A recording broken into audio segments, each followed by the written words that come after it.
Hi అండి. ఎలా ఉన్నారు? నిన్నటి వీడియోలో అయితే అమెరికాలో ఉండాలా? పోవాలా? అని చెప్పి నా అనుభవాలైతే నేను షేర్ చేసుకున్నాను.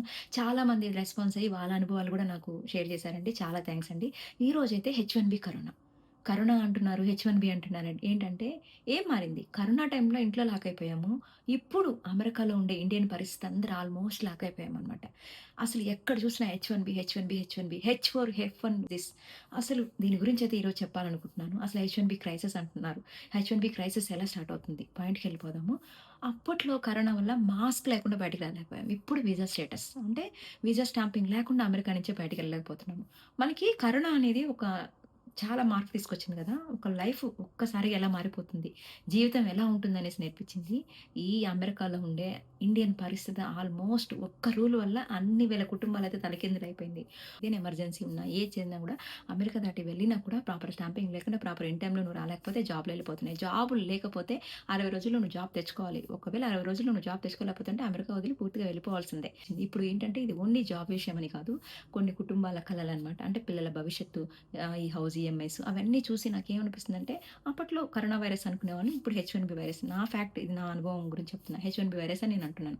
అసలు ఈ వైరస్ ఎక్కడ స్టార్ట్ అయిందంటే ఇప్పుడు ఈ 2026, 2027 కూడా రూల్స్ ఏవైతే ఉన్నాయో దీనివల్ల అంటే ఫస్ట్ థింగ్ అంటే $1,00,000 ఫీ అండి. ఈ $1,00,000 ఫీ వల్ల చాలామంది అప్లికేషన్ ఏయడమే మానేశారు. ఒక హెచ్-1బీకి స్పాన్సర్‌షిప్ ఇవ్వాలంటే ఇప్పుడేంటి $1,00,000 తన తరపున గవర్నమెంట్‌కి పే చేయాలి. $1,00,000 తన తరపున గవర్నమెంట్‌కి పే చేసి తనకి ప్రాపర్ సాలరీ మెయింటైన్ చేసి ఒక జాబ్ ప్రొవైడ్ చేసి అమెరికాకొచ్చిన తర్వాత, అమెరికాలో 1 ఇయర్ ఉండి తనకొక మంచి జాబ్ వచ్చిన తర్వాత మూవ్ అయ్యాడనుకోండి. ఇప్పుడు ఆ ఎంప్లాయ్ మీద పెట్టిందంతా తనకి ఎంప్లాయర్‌కి లాసే కదా! సో, మేబీ అలా ఆలోచించి హాఫ్ ఆఫ్ ద అప్లికేషన్స్ తగ్గిపోయాయి. అమెరికాకొచ్చే హెచ్-1బీ సంఖ్య కూడా తగ్గిపోయిందనేసి. ఎందుకంటే 2026, 2027లో చాలా అప్లికేషన్‌లు తగ్గాయన్నమాట. మేబీ హెచ్-1బీ క్రైసిస్ స్టార్ట్ అవ్వచ్చు. అవకాశం ఉండొచ్చు. మీకు తెలుసు 2025, 2026లో కొన్ని పెద్ద పెద్ద companies like product based companies అన్ని కూడా కొన్ని బిలియన్ డాలర్ ఏఐ మీద ఇన్వెస్ట్ చేశారు కదా! ఏఐకి వర్క్ చేయాలంటే ప్రాపర్ స్కిల్డ్ వర్కర్స్ కావాలి. నాట్ ఓన్లీ పెద్ద కంపెనీ ఇప్పుడు చూస్తుంటే చిన్న చిన్న వాటన్నిటి కూడా ఏఐ మీద మొగ్గు చూపుతున్నాయి. ఏఐ మీద ఎవరైతే ఇన్వెస్ట్ చేశారో వాళ్ళందరికి కూడా ప్రాపర్ స్కిల్డ్ వర్కర్స్ కావాలి. అంత స్కిల్డ్ వర్కర్స్ అమెరికాలో ఉన్నారో లేదో తెలీదు. ఒకవేళ ఉంటే గనక వాళ్ళు చేసుకుంటారు. లేకపోతే హెచ్-1బీ మీద ఎక్కువ అవకాశం ఉంటది కదా! సో, హెచ్-1బీస్ మీద ఎక్కువ మొగ్గు చూపుతున్నారన్నమాట ఈ ప్రొడక్ట్ బేస్డ్ కంపెనీస్ అన్నీ కూడా. మీకు తెలుసు product based companies salaries high ఉంటాయి, బావుంటాయి. అంత సాలరీస్ ఈ స్మాల్ స్మాల్ కంపెనీస్ కానీ, కన్సల్టెన్సీస్ కానీ ఇవ్వలేరు కాబట్టి ఎక్కువ ప్రొడక్ట్ బేస్డ్ కంపెనీలకు స్టిక్ అయిన వాళ్ళు అంత ఈజీగా జాబ్ చేంజ్ అవ్వరనమాట. సో, అందుకని ప్రొడక్ట్ బేస్డ్ కంపెనీకి అంత వాల్యూ ఉంటదనమాట. ఇప్పుడు ఈ స్కిల్ వర్కర్స్ ఎవరైతే ఉన్నారో అవసరం అనుకుంటున్నారు కదా! వాళ్ళు ఇప్పుడు ఇక్కడ లేరు కాబట్టి మేబీ ఈ హెచ్-1బీ సమస్య అనేది స్టార్ట్ అవుతుంది. అవ్వచ్చు మేబీ. మీరు ఒక్కసారి ఏఐ వచ్చిందంటే ఆల్మోస్ట్ అన్ని కంపెనీస్‌లో ఏఐ వాడుతూనే ఉంటారు. మీకు హెచ్-1బీ ఎంప్లాయీస్ అందరికి ఐడియానే ఉంటది. ఈ కోపైలట్ వాడుతున్నారు కదా! ఆ ఏఐ కోడ్ జనరేటర్. మీరు చూడండి మీకొక రిక్వైర్మెంట్ ఉంటే గనక కోడ్ ఎలా రాయాలో తెలియనప్పుడు కూడా ఆటోమేటిక్‌గా అది ఇచ్చేస్తదనమాట. అలా ఉన్నప్పుడు ఏంటి ఫ్యూచర్‌లో మేబీ అదే కోడ్ రాస్తదేమో. మేబీ మీరు బిజినెస్ అనలిస్ట్‌గా ఉండిపోవాల్సొస్తదేమో. ఎగ్జాంపుల్‌కి చెప్తున్నా. సో, అలా రాను రాను అడ్వాంటేజెస్‌ని బట్టి కూడా మేబీ హెచ్-1బీ ఎంప్లాయీస్ అవసరం ఎలా ఉంటుందంటే బాగా స్కిల్డ్ వర్కర్, బాగా దాని మీద అవగాహన తెలిసిన వాళ్ళు ఉంటే సరిపోతదేమో. ప్యూర్ అండ్ ప్యూర్ ఇంతకు ముందులాగా చిన్న చిన్న జాబ్స్‌కి హెచ్-1బీ వాళ్ళని తీసుకోకపోవచ్చేమో. సో, ఎలా ఉందండి సినారియో అవసరం ఉంది, అవసరం లేదు. ఎక్కడ అవసరం ఉంది? ఎంతవరకు అవసరం ఉందనేది మేబీ రాను రాను సినారియోలో తెలుస్తుంది. అసలు ఏం జరుగుతుంది? ఏంటి అనేసి. ప్రెజెంట్ ఉన్న స్టూడెంట్స్ చూస్తే ఇక్కడ అంటే కొన్ని కాలేజెస్ కానీ, యూనివర్సిటీ కానీ కొంచెం ఏఐ మీద నాలెడ్జ్ ఉండేసి ప్రాపర్ ఇంటర్న్ చేపిచ్చి వాళ్ళకొక ఎక్స్‌పీరియన్స్ వచ్చేటట్టుగా చేస్తే వాళ్ళు హెచ్-1బీ ప్రాసెస్ చేయించుకొని అలా అయితే గనక ఎక్కువ పర్సెంటేజ్ ఈ ఎఫ్ఎన్ స్టూడెంట్స్‌కి మంచి ఫ్యూచర్ అయితే ఉండబోతుందనమాట. ఎందుకంటే ఇప్పుడున్న సినారియో పర్టిక్యులర్‌గా ఈ ఇయర్ ఏంటంటే బయట నుంచి వచ్చే వాళ్ళ సంఖ్య తక్కువ కాబట్టి ఇప్పుడున్న ఈ రూల్స్‌కి గాని, ఈ అప్‌డేట్స్‌కి గాని, ఉన్న మార్కెట్‌కి గాని సిట్యుయేషన్ అలా ఉంది గనక మేబీ వాళ్ళకొక మంచి ఫ్యూచర్ ఉండబోతుందనేసి. మీకు చాలా చాలా సార్లు చూసుంటారు. ఈ ప్రొడక్ట్ బేస్డ్ కంపెనీలో కూడా వర్క్ పరంగా గానీ, సాలరీస్ పరంగా కూడా హై ఉంటాయన్నమాట. ఒకసారి అందులో స్టిక్ అయిన వాళ్ళు అంత ఈజీగా ఈ చిన్న చిన్న కంపెనీస్‌కి, చిన్న చిన్న కన్సల్టెన్సీకి రారన్నమాట. మేబీ ఆ విధంగా చూసుకుంటే కూడా హెచ్-1బీ సమస్య స్టార్ట్ అవబోతుందన్నమాట. అనిపిస్తుందంటే ఇంతకు ముందులాగా అంటే హెచ్-1బీ వాళ్ళు ఇంతకు ముందు వచ్చారు కదా! అలాగైతే అంత ఈజీగా ఇప్పుడు రాలేరు. ఈ $1,00,000 ఫీ గురించి కాదు.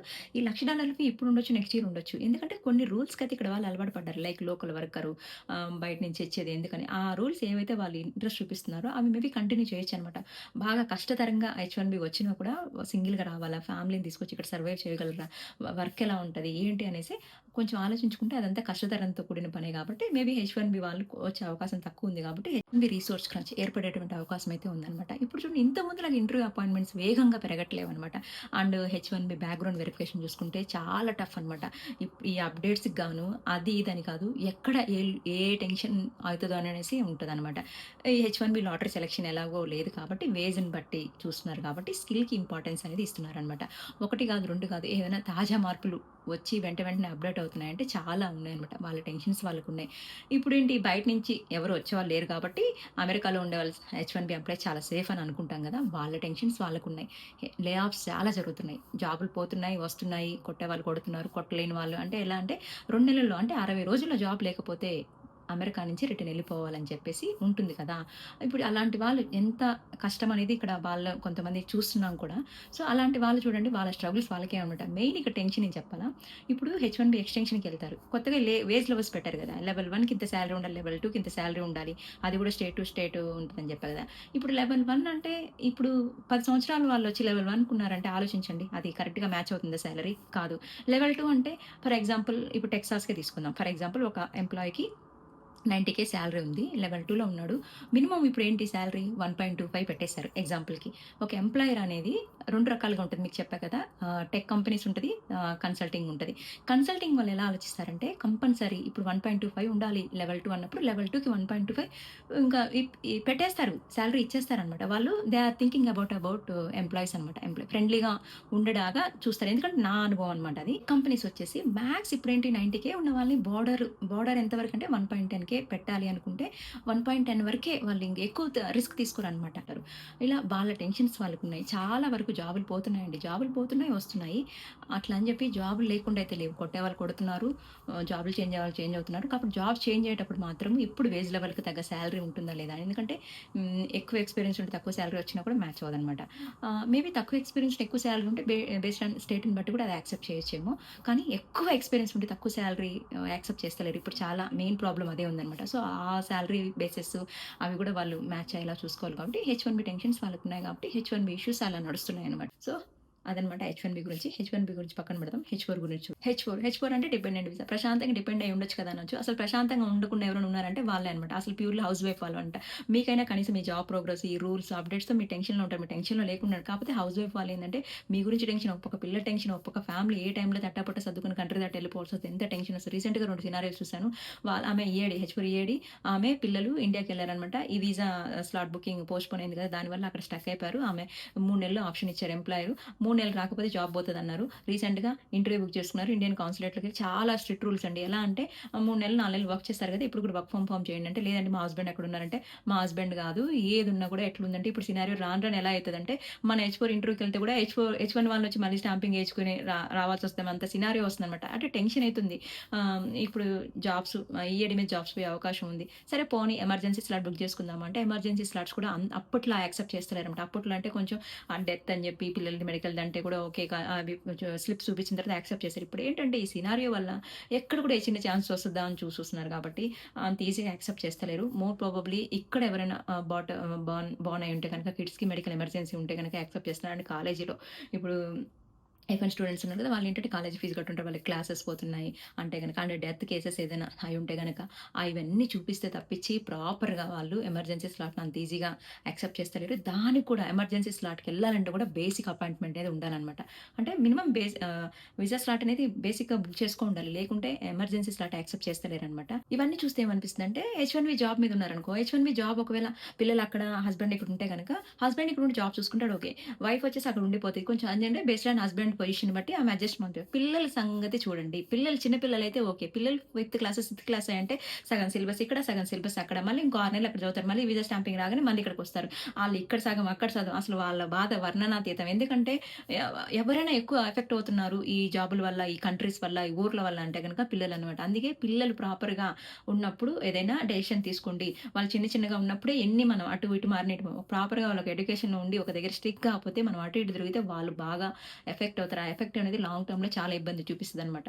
సో, అదనమాట. ఇంకా చాలామంది ఏందంటే ఇక్కడ కొంతమంది ఉన్నారు కదా! ఇంక్లూడ్ మీ. నేనెలా అంటే మన పేరెంట్స్‌ని ఎప్పుడు పడితే అప్పుడు అన్‌ఈజీగా ఏమన్నా అయితే టక్కున వెళ్తే మళ్ళీ అక్కడ స్టక్ అయిపోతామేమో, మళ్ళీ రాలేమో అనేసి నచ్చినట్టు ఉండలేం, నచ్చినట్టు మాటలేం, నచ్చినట్టు చేయలేం. నచ్చినట్టు కూడా ఇండియాకెళ్ళి రాలేకపోతున్నాం బికాజ్ ఆఫ్ వీసా స్టాంపింగ్ వల్ల. అండ్ నేను కొంతమందిని చూసాను. కొంతమంది నా అనుభవాలనమాట కొన్ని నేనైతే మీతో షేర్ చేసుకున్నాను. చాలా మందికి ఆర్ఎఫ్ఈస్ పడుతున్నాయంట. హెచ్-4 వాళ్ళకి, ఎఫ్-1 వాళ్ళకి. హెచ్-4 వాళ్ళకొచ్చేసి ఆర్ఎఫ్ఈ పడిందంటే గనక అది హెచ్-1బీ డిపెండెంట్ కాబట్టి హెచ్-1బీలో ఏమైనా చిన్న రిమార్క్ ఉన్నా కూడా, చిన్న డౌట్ ఉన్నా కూడా ఆర్ఎఫ్ఈ పడుతుంది కదా! అది మీరు క్లారిఫై చేసుకోవచ్చు. ఎఫ్-1కొచ్చేసి ప్రీవియస్ ఒక వీడియో పెట్టాను ఫోటో పాలసీ అని చెప్పి. మీరు అప్లై చేసిన ఒక ఫోటో ఉంటది. అదేంటంటే లేటెస్ట్ 36 మంత్స్ లోపల ఉండే ఫోటోనే తీసుకుంటదనమాట. అది ఏదైనా చిన్న మిస్ మ్యాచ్ అంటే ఇది ఒక రీజన్ కూడా కావచ్చు. అది మిస్ మ్యాచ్ అయితే కూడా మీకు ఆర్ఎఫ్ఏ పడుండొచ్చు. మీరొకసారి చెక్ చేసుకోండి. ఇంతే ఇవాల్టికైతే. Thanks for watching. See you in the next video.